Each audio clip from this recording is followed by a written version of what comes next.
রাজভবনের ডাকে সাড়া দিয়ে রাজভবনে শপথে গেলেন না নবনির্বাচিত দুই বিধায়ক সায়ন্তিকা ব্যানার্জি ও রেয়াত হোসেন সরকার। তার পরিবর্তে শপথের সময় পেরিয়ে গেলেও বিধায়করা উপস্থিত রইলেন বিধানসভায়। তারা তাদের আগের বক্তব্যেই অনড়, তারা বিধানসভায় শপথ নেবেন। এই বিষয়ে স্পিকার বিমান বন্দ্যোপাধ্যায়ের বক্তব্য, রাজভবন কোনো রকম যোগাযোগ করেননি। বিধানসভা তৈরি বিধায়কদের শপথ বাক্য পাঠ করাতে, তারা রাজ্যপালের অপেক্ষা করবেন। স্পিকার বললেন, সমস্যা না মিটলে তিনি আইনের পথ বাছবেন। শেষে রাষ্ট্রপতির শরণাপন্ন হবেন বলেও জানান স্পিকার। কারণ টানাপোড়েনটা দুতরফা হয়, একতরফা টানাপোড়েন হয় না। আমরা বলছি, বিধানসভা বলছে আমাদের ইন্টিমেশন দেওয়া হোক, ইন্টিমেশন দেওয়া হচ্ছে না। আমাদের বলা হচ্ছে রাজভবনে এসে আপনারা শপথ বাক্য পাঠ করুন, সেইখানে অব্দি ঠিক আছে, কিন্তু কে শপথ বাক্য পাঠ করাবেন সেটা তোমাদের বলা হচ্ছে। মাননীয় রাজ্যপাল বলুক যে উনি শপথ বাক্য পাঠ করাবেন রাজভবনে, আমরা অবশ্যই এখানে যা যা প্রসিডিংস আছে সেটা করে আমরা চলে যাব। উনি করাবেন না, তাহলে উনি দয়া করে আমাদের অনারেবল স্পিকারকে করুক অ্যাপয়েন্ট। আমরা বিধানসভাতেই বসে আছি, নয় উনি আসুন। কিছু তো টানাপোড়েন নেই কোনো, আমরা টানাপোড়েন করি না। আমাদের রাজ্যে আমাদের মানে টানাপোড়েন থেকে আমাদের কিছু হয় না, কারণ আমাদের নিয়মের মধ্যে থেকেই আমরা করি এবং সেটাই চাই। আমরা কনস্টিটিউশনে উঠবে না, ভগবান না আমরা, তো সেক্ষেত্রে হতে চাইও না।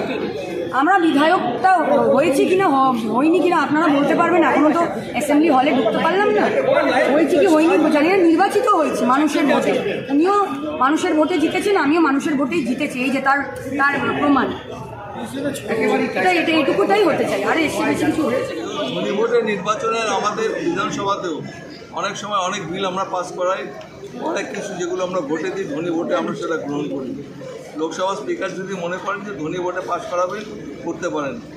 ডিভিশন চাইলে পরে ডিভিশন দেওয়া উচিত ছিল, কেন ডিভিশন দিলেন না যিনি স্পিকার রয়েছে তিনিই বলতে পারবেন। তবে আমার মনে হয় হয়তো তিনি উপলব্ধি করতে পেরেছেন যে যদি আমাদের ডিভিশন দেওয়ার পরে স্লিপ দিয়ে ভোট করা হয় তাতে হয়তো সময়ের অপচয় হবে, সেই জন্য হয়তো ধনী ভোটে করতে পারে।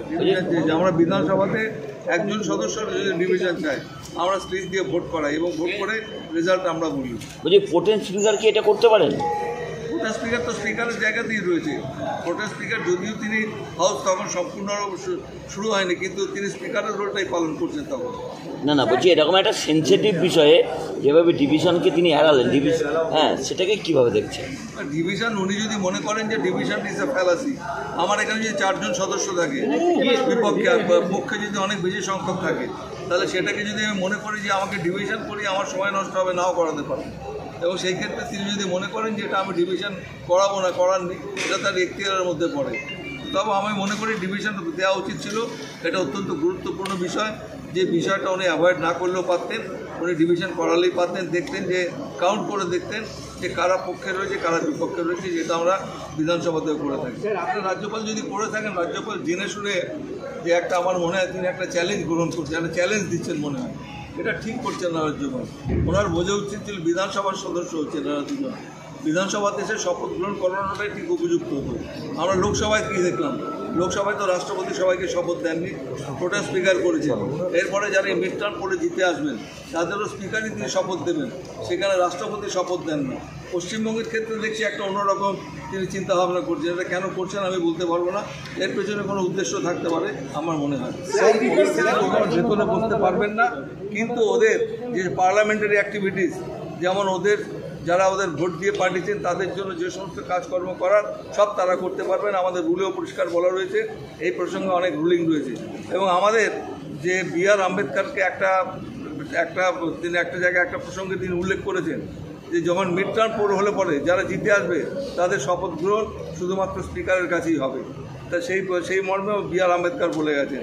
সুতরাং কনস্টিটিউশনকে মানবো, B.R. আম্বেদকরের বক্তব্যকে মানবো না, দুটো হতে পারে না। সেক্ষেত্রে পদক্ষেপ নেবেন স্যার? দেখুন ভাই, আমি এটা আইনত চিন্তাভাবনা করবো, আইনজীবীদের সঙ্গে পরামর্শ করব, আমার এখতিয়ার কতটা রয়েছে। এখতিয়ারটা আমাকে দেখতে হবে যে উনি কতদূর যেতে পারেন এবং আমার এখতিয়ার কতটা আছে দেখে আমি সিদ্ধান্ত গ্রহণ করব। আপনাদের মনে থাকতে পারে যে CPM তারা বিধানসভা বয়কট করেছিল 2 বছরের বেশি সময়, এবং তারা বিধানসভাতে ঢোকেনি, আপনাদের মনে থাকতে পারে। এবং সেই সময় যখন ওরা বিধানসভায় ঢোকেনি, কারোর সদস্য খারিজ করা হয়নি। তারা তাদের নিজস্ব কাজকর্ম করেছেন, কিন্তু বিধানসভাতে তারা অধিবেশনে কোনো অংশগ্রহণ করেননি। এই দৃষ্টান্ত পশ্চিমবঙ্গ বিধানসভায় আছে। শোভনদেব বাবু রয়েছেন অনেকে আমাদের প্রবীণ সদস্য, উনিও নিশ্চয়ই সেই সময়কার সদস্য, উনিও জানবেন। তাহলে এটা অনেক জায়গায় হয়েছে, কিন্তু রাজ্যপালের উচিত ছিল আজকে যখন ওরা চিঠি দিয়ে জানিয়েছেন, আমাকেও চিঠিটা দিয়েছেন, একটা কপি আমাদের সচিবালয়কে ফরওয়ার্ড করেছেন। আমি সচিবকে এখানে বসিয়ে রেখেছি, যদি উনি শপথ গ্রহণের জন্য আসেন নিশ্চয়ই আমরা সব ব্যবস্থা গ্রহণ করব। আমি তো বুঝতে পারছি না, আপনারা লোকসভাতে আপনারা দেখছেন কী প্রক্রিয়ায় ভোট করা হবে।